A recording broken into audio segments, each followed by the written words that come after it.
नमो सिद्धाणं नमो आयरीयाणं नमो अध्यायाणं नमो लोये सवसाहोणम। पंच परमेश्वरी भगवान की 1008 श्री आदिनाथ भगवान की, अंतिम त्रितेज भगवान महावीर स्वामी की जय। बोलो आचार्य भगवान गुरुवर श्री विशुद्ध सागर मुनि महाराज की जय। मुनि श्री सुप्रभ सागर जी महाराज की जय। मुनि श्री प्रणत सागर जी महाराज की जय। जिन बंधुओं, मैं आप सभी का सम्यक समाधान यह कार्यक्रम में स्वागत करता हूँ। समीचीन विकल्पों का सम्यक समाधान, यह एक अनुपम कार्यक्रम जो विगत मुकुट सप्तमी से सुप्रभ वाच इस YouTube चैनल पे प्रसारित होता है शाम को 5:13 पे। इस कार्यक्रम के माध्यम से देश विदेश बहुत सारे जीवों का, श्रावकों का कल्याण हुआ है। बहुत सारे लोगों का फीडबैक भी आया है, बहुत सारे लोगों का कॉल भी आता है, मैसेज भी आता है कि भैया जी इस कार्यक्रम के माध्यम से हम सभी का बहुत सारा जो समीचीन विकल्प था उसका सम्यक समाधान प्राप्त हुआ है। बहुत सारे जीवों का ये मानना है और ये कहना है कि इससे जो हम संशय में जीते थे वो संशय हमारा इस कार्यक्रम की वजह से कम होता है या फिर हम संशय मुक्त हो जाते हैं। तो इसी कार्यक्रम को आज हम आगे बढ़ाते हुए जो भी विभिन्न प्रांतों से, विभिन्न देशों से अपन आज जो समीचीन विकल्प प्राप्त हुए हैं उसे मुनि श्री प्रणत सागर जी महाराज जी के माध्यम से अपन मुनि श्री सुप्रभ सागर जी के मुखारविंद से उसका समाधान सुनेंगे। तो मैं आप सभी को अभी मुनि श्री प्रणत सागर जी की ओर अग्रसर होते हुए इस कार्यक्रम को गति देने के लिए मैं मुनि श्री के चरणों में बारंबार विनंती करते हुए नमोस्तु नमोस्तु कहते हुए आज के कार्यक्रम का शुरुआत करता हूँ। नमोस्तु महाराज जी, नमोस्तु नमोस्तु। ओम नमः सिद्धिभ्यः पंच परमेष्टि भगवान की, परम पूज्य आचार्य भगवंत गुरुवर विशुद्ध सागर जी मुनि महाराज की, परम पूज्य मुनि श्री सुप्रभ सागर जी महाराज की,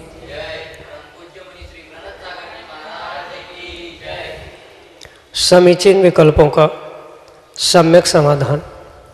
सम्यक ज्ञान की एक ऐसी विधा जिसे हम सभी उस सम्यक समाधान के नाम से जान रहे हैं और देश के अनेकानेक ज्ञान पिपासु अबाल वृद्ध श्रावक श्राविकाओं के माध्यम से हमें अनेकानेक समीचीन विकल्प यहाँ प्राप्त हो रहे हैं और उनका आगमुक्त विधि से सम्यक समाधान हम सभी परम पूज्य आचार्य भगवंत गुरुवर विशुद्ध सागर जी महाराज के मंगल सुभाषित से, उन्हीं के सुयोग्य शिष्य परम पूज्य मुनि श्री सुप्रभ सागर जी महाराज के माध्यम से यहाँ प्राप्त कर रहे हैं। प्रारंभ करते हैं आज का सम्यक समाधान। आज का पहला विकल्प तत्वोन्मुखी वर्षायोग वासिम महाराष्ट्र से घनश्याम जैन भास्कर परम पूज्य मुनिश्री के चरणों में बारंबार नमोस्तु निवेदित करते हुए कह रहे हैं कि गुरुदेव आपका वर्ष 2018 का चातुर्मास हमें क्या प्राप्त हुआ, हमारा जीवन ही परिवर्तित हो गया और हम सभी भाग्यशाली हैं कि हमारा जो बेटा है वह आपके चरणों में रह करके ज्ञान अर्जन के साथ आपकी वैयावृत्ति का सौभाग्य प्राप्त कर रहा है। गुरुदेव ऐसे ही अनुकंपा हम सभी के ऊपर आपकी बनी रहे। इसी भावना के साथ हमारा समीचीन विकल्प यह है कि निर्ग्रंथ मुनिराज की आहारचर्या जहाँ जिस चौके में संपन्न होती है वहाँ श्रावक पूर्ण शुद्धि का ध्यान रखते हुए चौका तैयार करते हैं। फिर भी कभी कभी जब श्रावक मुनिराज की आहारचर्या कराता है और यदि किसी सामग्री में बाल आदि अशुद्ध वस्तु के आ जाने पर वह उसे अलग करके उस सामग्री को मुनिराज को आहार में चला देते हैं। तो क्या इसका दोष लगता है और किसको लगता है? हमारे समीचीन विकल्प का सम्यक समाधान करने की अनुकंपा करें। नमोस्तु महाराज जी, नमोस्तु। ओम नमः सिद्धम। परम पूज्य आचार्य भगवान गुरुवर विशुद्ध सागर जी महाराज की।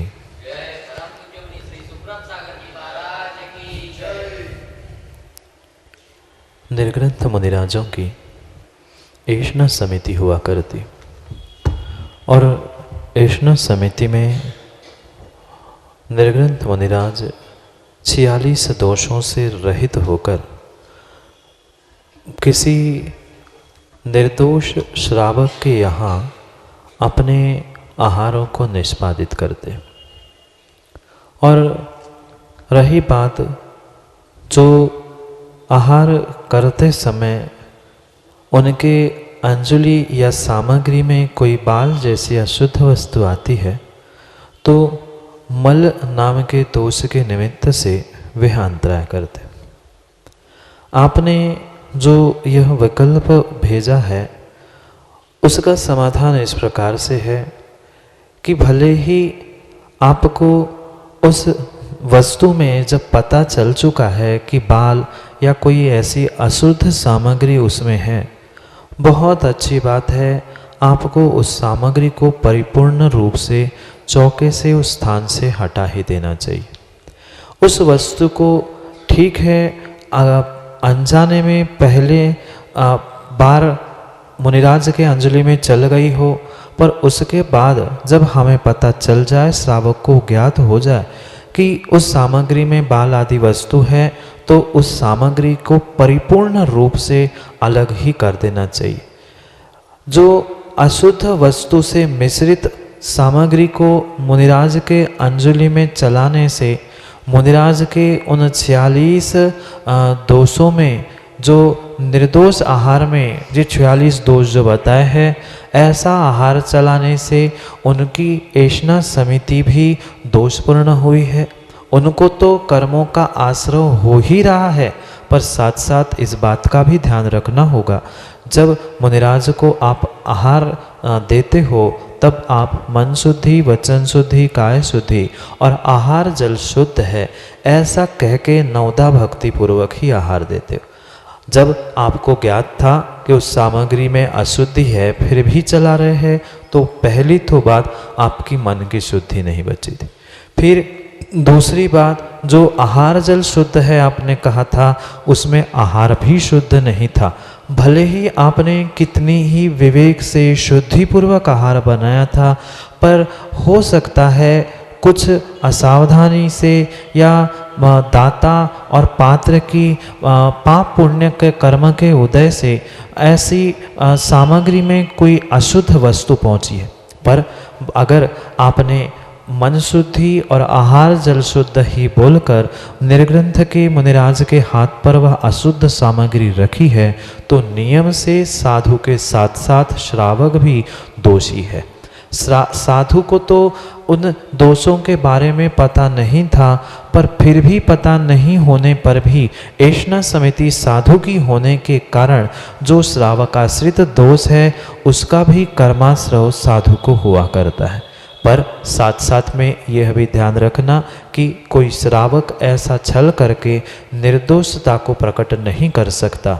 मात्र भक्ति से काम नहीं होगा, भक्ति के साथ विवेक, तुष्टि, श्रद्धा आदि अनेक दाता के गुणों को आचार्य भगवान ने 7 मुख्य गुणों में संभावित करते हुए, समाहित करते हुए उनकी व्याख्या की है। वहाँ पर एक विवेक नाम का बहुत बड़ा गुण है और यह आपका विवेक का काम नहीं था, इसलिए दाता का गुण भी नष्ट हो गया। साथ साथ आपने अशुद्ध वस्तु को शुद्ध वस्तु, शुद्ध सामग्री कह के चलाया, इसलिए आपको मायाचारी का भी दोष लगा। साथ साथ आपने जिन्होंने घर परिवार सब कुछ त्याग कर लिया है, ऐसे बनने वाले सिद्धों के वह धरती के देवता निर्ग्रंथ के हाथ पर आपने अशुद्ध सामग्री रखी है, उनको जो ऐष्णा समिति में दोष लगेगा उसके भी ही आप निमित्त बने हो, इसलिए आपको एक नहीं, दो नहीं, तीनों प्रकार से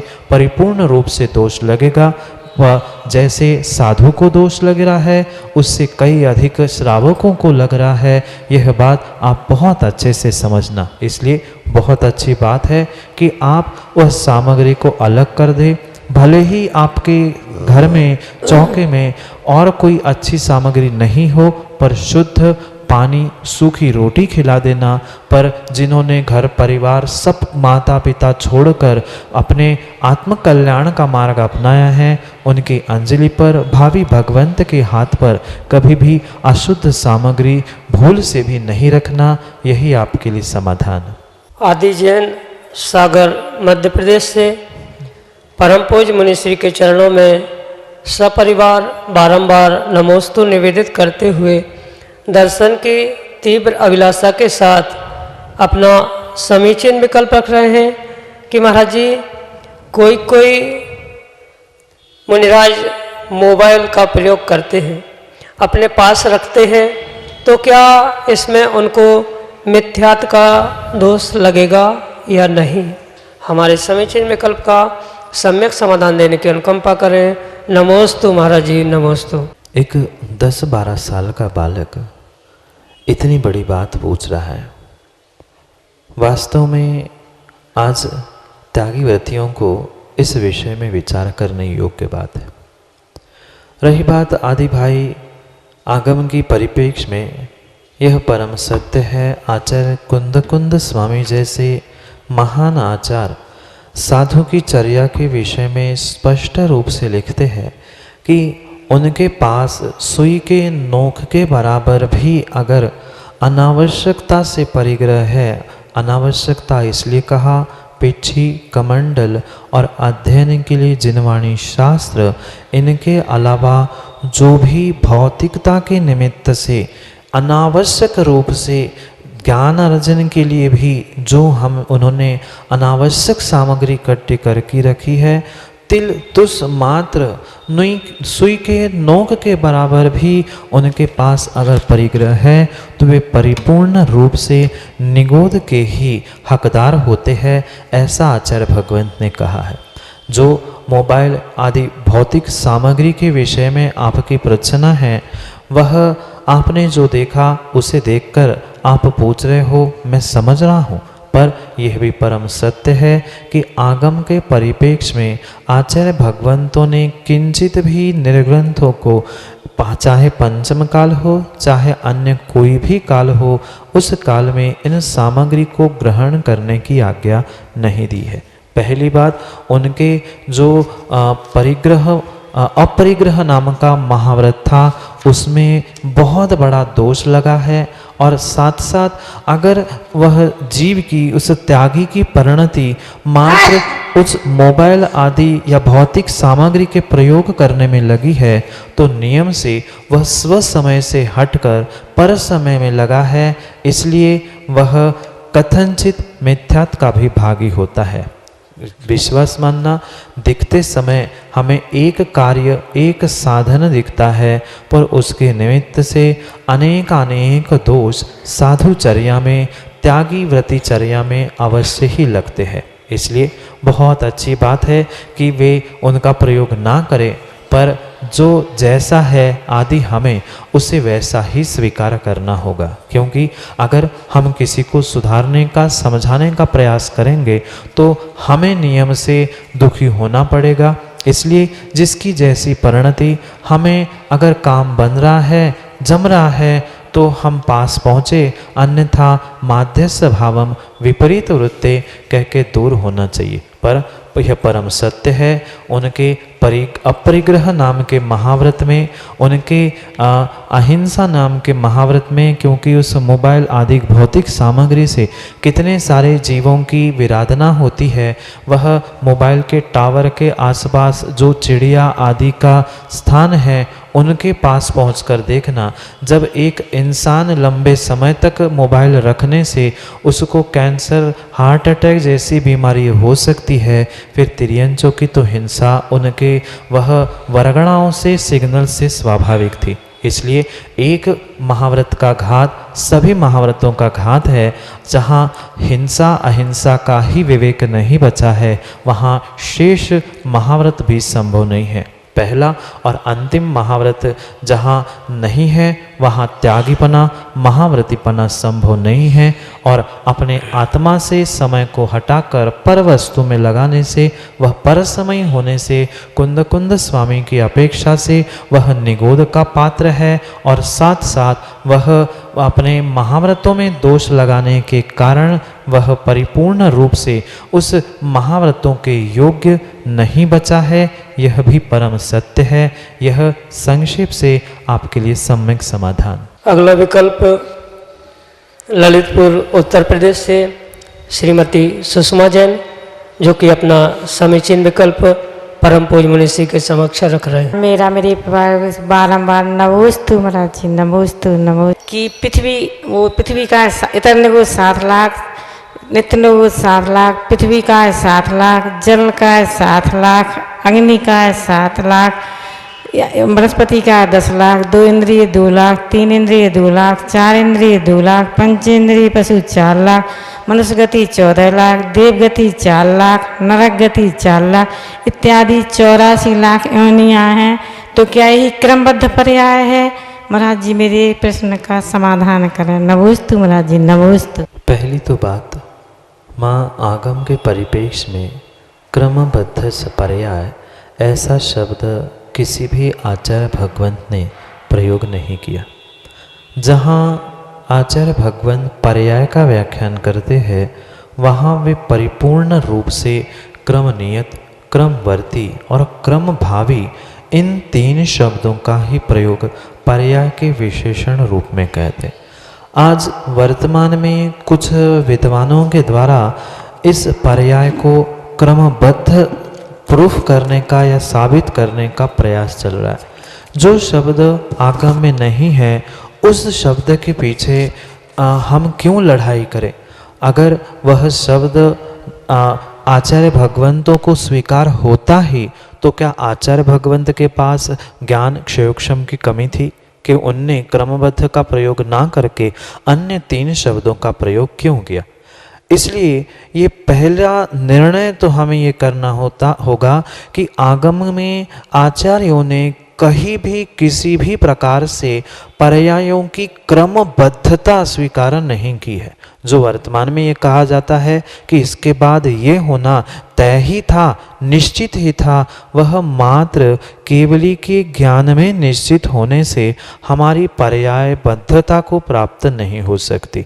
उनके ज्ञान में जो क्रमनियतता थी, क्रमवर्ती थीपना था, वह परम सत्य था। पर मेरे लिए किंचित भी कोई पर्याय बंधी हुई नहीं है।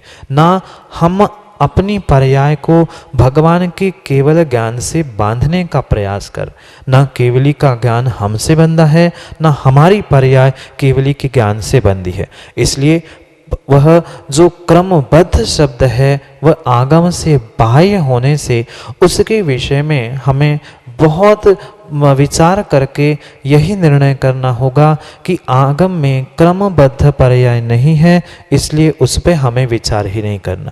पर रही बात जो आपने क्रमनियत या उसके विषय में भी पूछा है, जो 7 लाख, 7 लाख, 14 लाख आदि उनकी जो योनियां बताई है, उसमें किंचित भी बद्धता नहीं है।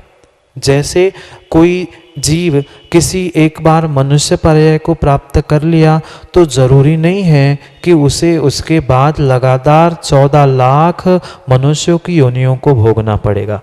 जो क्रमबद्ध शब्द का भी अर्थ ऐसा हुआ करता है कि जिसके बाद जो क्रम बंधा हुआ है, पक्का है, वह क्रमबद्ध कहलाता है। ऐसा किसी भी पर्याय में क्रमबद्धपना नहीं है। पर्याय के विषय में आचार्य भगवान कुंद कुंद स्वामी प्रवचन सार, पंचास्तिकाय आदि ग्रंथों में, आला पद्धति आदि अनेक ग्रंथों में आचार्य भगवंतों ने स्पष्ट रूप से कहा है, एक के बाद एक पर्याय होना यह नियत है, पक्का है। पर कौन सी पर्याय किसके बाद होनी है, ऐसा कोई बंधा हुआ क्रम नहीं है। इसलिए पहले तो बात क्रमबद्ध नहीं थी, और दूसरी बात ये 7 लाख 14 लाख 5 लाख आदि जितने भी योनियों के भेद बताए हैं उनमें भी कोई क्रम बंधा हुआ नहीं है। मनुष्य से तिर्यंच, एकेंद्रिय, निगोद आदि सब कुछ कहीं से कहीं भी पहुंचने का स्थान संभव है। ये मात्र अधिकतम जितनी योनियों की संख्या है उसका भेद बताया है। योनि का अर्थ होता है उत्पत्ति का स्थान। जो मनुष्यों की उत्पत्ति का स्थान है उसे 14 लाख विभागों में या स्थानों में विभाजित करते हुए मनुष्यों की 14 लाख योनियां बताया गया है। तो योनियों का पर्यायों से और क्रमबद्धता से कोई तारतम्य नहीं बैठता है। इसलिए दोनों परिप्रेक्ष्य में यह विकल्प हमें निष्कासित करने योग्य है कि क्रमबद्धता आगम आचार्य परंपरा से योग्य नहीं है और ये योनियां पर्यायों से संबंध नहीं रखती, अपितु स्थान विशेष से, जन्म स्थान से संबंध रखती है। इसलिए उन दोनों में भी तारतम्य नहीं है और क्रमबद्धता में ही भी तारतम्य नहीं है। यही आपके लिए सम्यक समाधान। संयम जैन विदिशा मध्य प्रदेश से एक ऐसा युवा जिसके मन में अनेकानेक विकल्प प्रतिपल उत्पन्न होते रहते हैं और उनका समाधान पूज्य मुनि से उन्हें प्राप्त होता रहता है। अगले विकल्प के लिए संयम जैन विदिशा जो विगत दिनों से परम पूज्य मुनि के चरण सानिध्य में रहकर ज्ञान अर्जन, वैयावृत्ति आदि का पुण्य लाभ प्राप्त कर रहे हैं। नमोस्तु नमोस्तु नमोस्तु महाराज जी। मेरा विकल्प ये है कि हमें बचपन से यही सिखाया जाता है कि माता पिता ही तुम्हारे प्रथम गुरु हैं, उन्हें कभी भी छोड़ना नहीं चाहिए। तो हमारे जीवन में निर्गंत मुनिराज दूसरे गुरु इतने महत्वपूर्ण हो जाते हैं कि हम अपने माता पिता को छोड़ देते हैं और उन गुरु से दीक्षा लेकर अपना सब कुछ उन्हें समर्पित कर देते हैं। कहीं दूसरे शावक भी किसी अन्य कारणों से अपने माता पिता को छोड़ देते हैं, तो दोनों ही अपने स्वार्थ के लिए अपने अपने माता पिता को छोड़ देते हैं। तो दोनों में फिर क्या अंतर है? दोनों ही एक जैसे ही हुए, क्या दोनों को ही पाप लगता है क्या? मेरे इस विकल्प का सम्यक समाधान देने की अनुकंपा करें। नमोस्तु महाराज जी, नमोस्तु। मनुष्य के जीवन में दो दृष्टियों का होना परम आवश्यक है, एक लौकिक दृष्टि और एक पारमार्थिक दृष्टि। जो आज तक आपने ये सुना है कि माता पिता एक बालक के पहले गुरु होते हैं, यह परम सत्य है लौकिक दृष्टि की अपेक्षा से। पर वास्तविकता में देखा जाए परमार्थ दृष्टि यानी जिससे हमारा कल्याण होने वाला है, ऐसे उस परमार्थ दृष्टि से हमारे लिए एक ही दिगंबर निर्ग्रंथ मुनिराज ही गुरु है। किसी भी अपेक्षा से उन लौकिक जो पढ़ाई कराने वाले शिक्षक हो या माता पिता हो, उनको परमार्थ की अपेक्षा से आगम की परिप्रेक्ष्य में किंचित भी गुरु की संज्ञा प्रदान नहीं की गई है। आगम में गुरु की व्याख्या की है, उनके विषय में स्पष्ट रूप से कहा है जो 28 गुणों से युक्त है और दिगंबर रूप को धारण करने वाले हैं। ऐसे गुणों का गु और रूप का रू, ऐसे गुरु वास्तव में हमारे लिए पूजनीय वंदनीय है। पर लौकिक दृष्टि की अपेक्षा से जिस माँ ने पिता ने पाल पोस कर बड़ा किया था, आपको वहाँ पढ़ाई लिखाई करके युवा अवस्था तक पहुँचाने के लिए जो निमित्त बने थे, वह व्यवहार से लौकिकता से उनको लौकिक लोग गुरु की संज्ञा प्रदान करते हैं। पर वास्तव में जिन जीवों को अपने आत्मा का कल्याण करना है या धर्म की और पारमार्थिक दृष्टि से वे संसार में बांधने वाले ही होने से उनको गुरु संज्ञा नहीं दी जा सकती। यथार्थ में जो स्वयं का कल्याण करते हैं और दूसरों का भी कल्याण करने के लिए निमित्त बनते हैं, उनको ही गुरु कहा गया। माता पिता स्वयं भी संसार में राग द्वेष के कसाय में उलझे हुए हैं, फिर वे दूसरों को संसार से उभार कर कल्याण का मार्ग कैसे दिखा सकते? इसलिए वह गुरु की एक संज्ञा मात्र राग विशेष से या मोह विशेष से लौकिक दृष्टि से दी गई है। वास्तविकता में उनमें गुरुत्व या गुरुपना नहीं है। गुरुपना उन्हीं में है जो स्वयं के कल्याण के साथ दूसरों का कल्याण करना सीखते हैं और सिखाते हैं। इस परिप्रेक्ष्य में निर्ग्रंथ मुनिराज ही एक श्रावक के सच्चे गुरु हो सकते हैं, क्योंकि दो बातों को बहुत अच्छे से समझना होगा। इन दो दृष्टियों के साथ वह माता पिता लौकिक शिक्षक गुरु तो हो सकते हैं, पर सच्चे गुरु वह देव शास्त्र गुरु वाले निर्ग्रंथ मुनिराज ही हमारे लिए हो सकते, क्योंकि उनके जैसा सच्चा मार्गदर्शक इस जीवन में कोई भी नहीं होता। माता पिता लौकिक गुरु वह हमें मात्र मोह की वशीभूत हमारा पालन पोषण करते हैं, संभालते हैं, सब कुछ शिक्षा देते हैं, पर वही माता पिता जब बेटा उनके अनुकूल प्रवृत्ति नहीं करता है, उनसे विपरीत कथन विपरीत कार्य करने लगता है, तो वे ही माता पिता अपने बेटे को घर से निकाल देते हैं, उसको कह देते हैं मर मिट जाता आदि कुछ भी कह देते हैं। पर निर्ग्रंथ मुनि कभी भी कितना ही विपरीत उसके प्रति शिष्य परिणति करे, फिर भी वह उसको ऐसी भाषा या इस प्रकार से व्यवहारित नहीं करते। इसलिए व्यक्ति का स्वयं का विवेक आवश्यक है कि हम कौन से कार्य के लिए किसे गुरु चुने, क्योंकि यह भी परम सत्य है, हर कोई हर किसी विषय में गुरुता को या श्रेष्ठता को प्राप्त नहीं होता। जिस कॉलेज में आप पढ़ते हो उस कॉलेज में सब सब्जेक्ट के अलग अलग टीचर होंगे, उनसे ही तुम्हें जाकर उस विषय के प्रति समझना होगा। ऐसे ही अगर लौकिक दृष्टि से भी आप माता पिता को गुरु मान रहे हो कथनचित, तो संसार बढ़ाने का अगर आपको पाप में दुखों में जीने का आनंद लूटना है, तो उस मार्ग को बताने वाले माता पिता गुरु के रूप में हो सकते हैं। पर वास्तव में आत्मा का कल्याण करने के लिए, संसार और दुखों से उभरने के लिए कोई मार्गदर्शन करने वाला सच्चा गुरु है तो वह निर्ग्रंथ मुनिराज ही है। रही बात आपने आपके अगले विकल्प की कि दोनों भी अन्य बेटे कुछ स्वार्थ के वशीभूत छोड़ जाते हैं और दीक्षा लेने वाला भी वह माता पिता को छोड़ता है। इन दोनों में संयम भाई जमीन आसमान का अंतर है। एक अपने मोह के कारण, स्वार्थ के कारण, विषय भोग वासना के कारण अपने जन्म देने वाले माता पिता को भूल रहा है, पर जो निर्ग्रंथ बनने के लिए गुरु के चरणों में अपने जीवन को समर्पित कर रहा है, वह उस मोह चक्र से दूर होकर परिपूर्ण रूप से उन माता पिता के प्रति जो ममता राग द्वेष परिणाम थे उसको छोड़कर जा रहा है।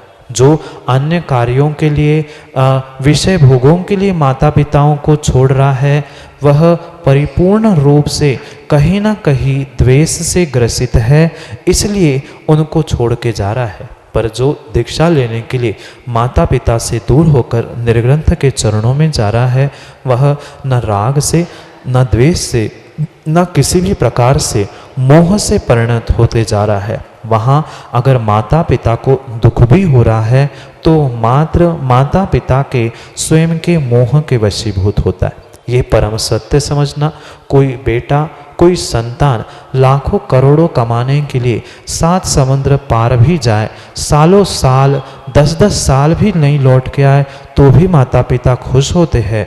पर विरले ही तुम्हारे माता पिता जैसे होते हैं जो गुरु के चरणों में रहते हुए सेवा करने वाले पुत्र को देखकर खुश होते। यह निर्णय हमें स्वयं के विवेक से करना होगा। जहाँ हमें अपने आत्मा का कल्याण करना है, वहाँ पर हमें सच्चे निर्ग्रंथ गुरु को ही चुनना होगा। और हमें दुखों में, संसार में ही अनादिकाल से जो हम रोते आए हैं, उसमें ही अगर रचे पचे रहना है तो हमें माता पिता को गुरु मानकर उनके अनुसार चलना होगा। दोनों ने जो स्वार्थवश छोड़ा है, एक का स्वार्थ अपने आत्मा के कल्याण का है और दूसरे का स्वार्थ विषय भोगों का है, वहाँ उसने जानबूझकर माता पिता को छोड़ा है, और यहाँ जो अपने आत्मा का कल्याण कर रहा है उसकी दृष्टि आत्मा के कल्याण पर है, माता पिता को छोड़ने पर नहीं है। उसका निर्णय है, यही होता है कि मैं किसी का करता नहीं हूँ, होता स्वयं जगत परिणाम। यह सोचकर वह अपने माता पिता को छोड़कर अपने कल्याण के लिए निकल पड़ता है। फिर भी माता पिता दुखी हो रहे हैं तो वह उनके मोह के वशीभूत हो रहे हैं, ना कि बेटा उन्हें दुखी कर रहा है। पर जिसने घर से निकाल दिया है या जो स्वयं घर छोड़कर अन्यत्र गया है अन्य कार्यों के निमित्त से, वह परिपूर्ण रूप से उसका स्वार्थ, विषय भोग और पाप परिणति में ही उलझा है। इसलिए उस पुत्र को जिसने भोगों के लिए या किसी पत्नी आदि के निमित्त से उस माता पिता को छोड़ा है, उन्हें परिपूर्ण रूप से महापाप दोष ही लगेगा। पर जो अपने आत्मा का कल्याण करने के लिए माता पिता को छोड़कर गुरु के शरण में आया है, दोनों के अभिप्रायों में, दोनों के भावों में, भावनाओं में, चिंतन में जमीन आसमान का अंतर होने से एक को पुण्य का और एक को पाप का आश्रय हो रहा है। यह परम सत्य है, यही आपके लिए सम्यक समाधान है। आप सभी देख रहे थे समीचीन विकल्पों का सम्यक समाधान। मुनिश्री सुप्रभ सागर जी महाराज के मुखारविंद से यह कार्यक्रम, अनुपम कार्यक्रम यूट्यूब चैनल के माध्यम से, सुप्रभ उवाच यह यूट्यूब चैनल के माध्यम से हम सभी देख रहे हैं।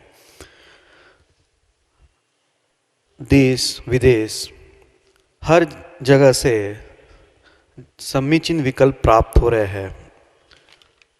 अगर आप भी अपना विकल्प हमें भेजना चाहते हैं तो नीचे दिए गए स्क्रॉल पे भी, पट्टी पे भी नंबर चल रहे हैं। मैं आपकी सुविधा के लिए एक बार फिर से रिपीट करता हूँ, 8707548811। मैं रिपीट करता हूँ नंबर 8707548811।